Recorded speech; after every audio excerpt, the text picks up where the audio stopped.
The Lives of the Saints by Father Alban Butler. September 12th, St. Guy of Anderlecht, about AD 1012, or rather 1033. St. Guy, in Latin Guido, commonly called the Poor Man of Anderlecht, was born in the country near Brussels, of mean parents, but both very virtuous, consequently content and happy in their station. They were not able to give their son a school education, nor did they on that account repine, but redoubled their diligence in instructing him early in the rudiments of the Christian doctrine, and in all the maxims of our holy religion, often repeating to him the lesson which old Toby gave his son, "We shall be rich enough if we fear God." But their own example was the most powerful constant instruction, and inspired him more strongly than words could do with the Christian spirit of humility, meekness, and piety, and with a fear of God, animated by charity, which is fruitful in all manner of good works. Guy was from his cradle serious, obedient, mild, patient, docile, and an enemy to the least sloth. He conceived the highest sense of all religious duties, and was inured, both by his parents' care and by his own fervor, to the practice of them. The meanness of his condition much delighted him, as soon as he was of an age to know its value. He rejoiced to see himself placed in a state which Christ had chosen for himself. This conformity to his divine master, who lived and died in extreme poverty, and the humiliation inseparable from his condition, were very pleasing to him, and it was his chief care to make use of the advantages it afforded him for the exercise of all heroic virtues. He showed to the rich and the great ones of the world all possible respect, but never envied or coveted their fortunes, and sighed sincerely to see men in all states so eagerly wedded to the goods of the earth, which they so much overrate. When he met with poor persons who grieved to see themselves such, he exhorted them not to lose, by murmuring, impatience, and unprofitable inordinate desires, the treasure which God put into their hands. The painful labor, hardships, inconveniences, and humiliations to which his condition exposed him, he looked upon as its most precious advantages, being sensible that the poverty which our Redeemer chose was not such a one as even worldlings would desire, abounding with all the necessaries and comforts of life, but a poverty which is accompanied with continued privations, sufferings, and denials of the gratification of the senses. The great curse which Christ denounces against riches regards the inordinate pleasure that is sought in the abundance of earthly goods and in the delights of sense. St. Austin says that God ranks among the reprobate not only those who shall have received their comfort on earth, but also those who shall have grieved to be deprived of it. This was the misfortune which Guy dreaded.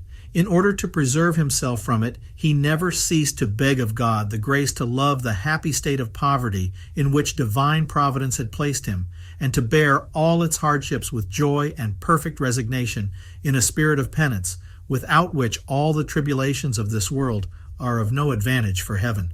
The charity which Guy had for his neighbor was not less active than his love of mortification and penance. He divided his morsel with the poor, and often fed them, whilst he fasted himself. He stole from himself some hours every day to visit the sick, and carried to them all that he was able. At his labor he was faithful and diligent, and a spirit of prayer sanctified all his actions.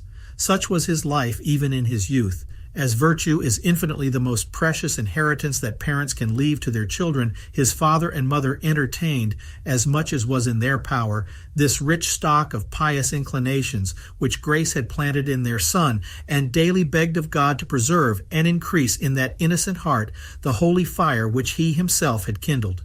Their prayers were heard. Guy's early virtues, by diligent culture and exercise, grew up with him to greater strength and maturity, and advanced more and more towards perfection.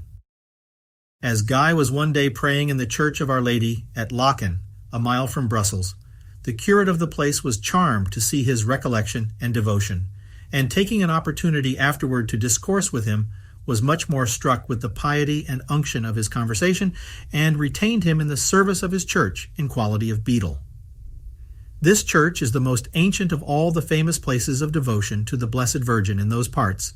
The name of Laeken signifies a convent or house in a moist or marshy ground, as Sandras shows.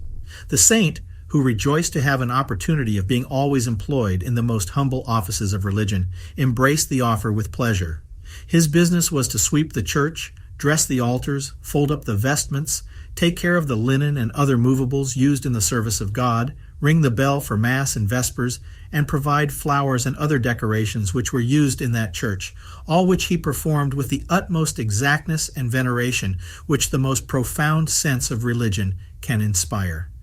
The neatness and good order that appeared in everything under his direction edified all that came to that church, for out of a true spirit of religion, the servant of God looked upon nothing as small which belonged to the service of God or to the decency of his house.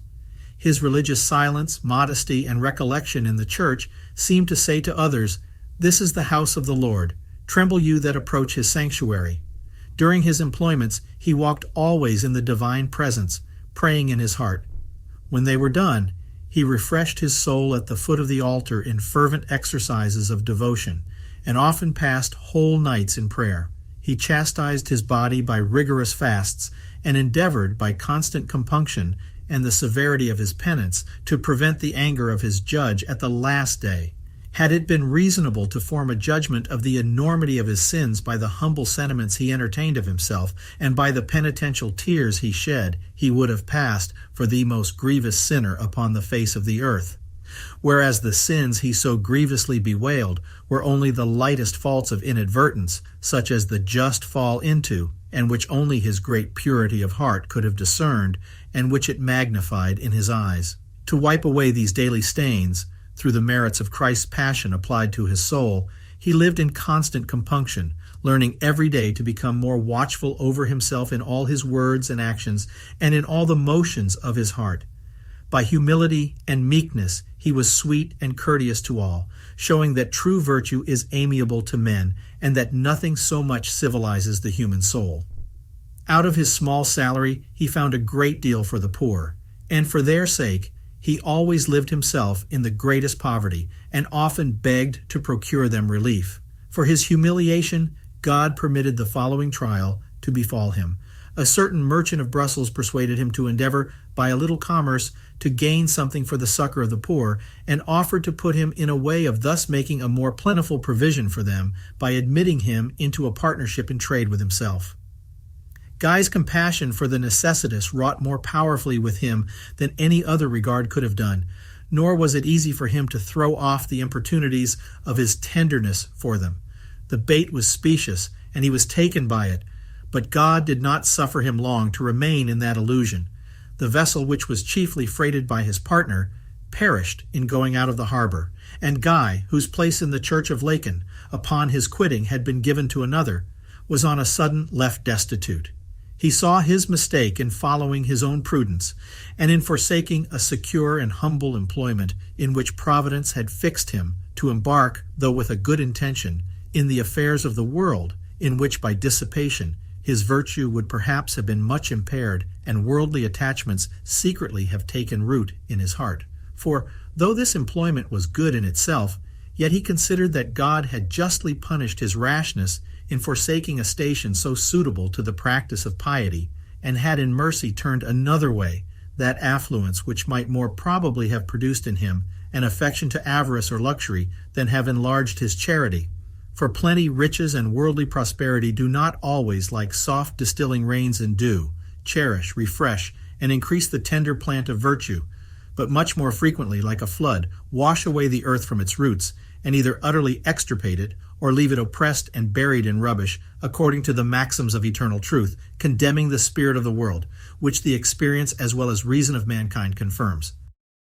This Saint Guy clearly saw under his disappointment, and he condemned himself for the false step he had taken. Another danger to which he had lived long exposed was the persecution, if we may so call it, of the applause and praises of the world, which his virtue drew upon him in his low station. He had always carefully studied to arm himself against this temptation by the most sincere humility and constant watchfulness, but now, upon a review of his heart and whole conduct, he resolved to avoid this flattering enemy by seeking out some foreign retirement. In this disposition, and in a spirit of penance for his reputed fault, he made an austere pilgrimage, first to Rome and then to Jerusalem, and visited all the most celebrated places of devotion in the Christian world. Being returned as far as Rome, he there met Wandolf, dean of the church of Anderlecht, a little town about 2 miles from Brussels, who, with some others, was ready to set out for the Holy Land.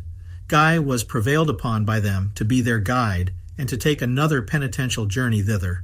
The dean and his companions were all carried off by a pestilential distemper, just as they were going to set sail from Palestine to return to Europe. Guy attended them in the time of their sickness, took care of their funerals, and, after 7 years' absence, returned to Anderlecht.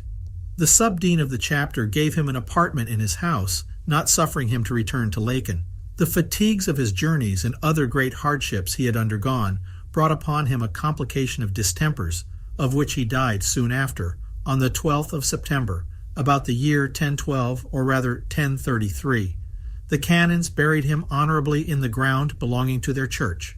Many miracles that were performed by his intercession gave occasion to Gerard II, Bishop of Arras and Cambrai, about the year 1090, to order his sacred bones to be taken up, and a chapel to be built over the spot where they had been buried in the churchyard.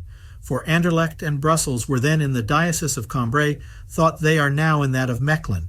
In place of this chapel, a magnificent collegiate church under the patronage of St. Guy was erected and his relics translated into it in 1112. This church is endowed with very rich canonries and is famous over the whole country.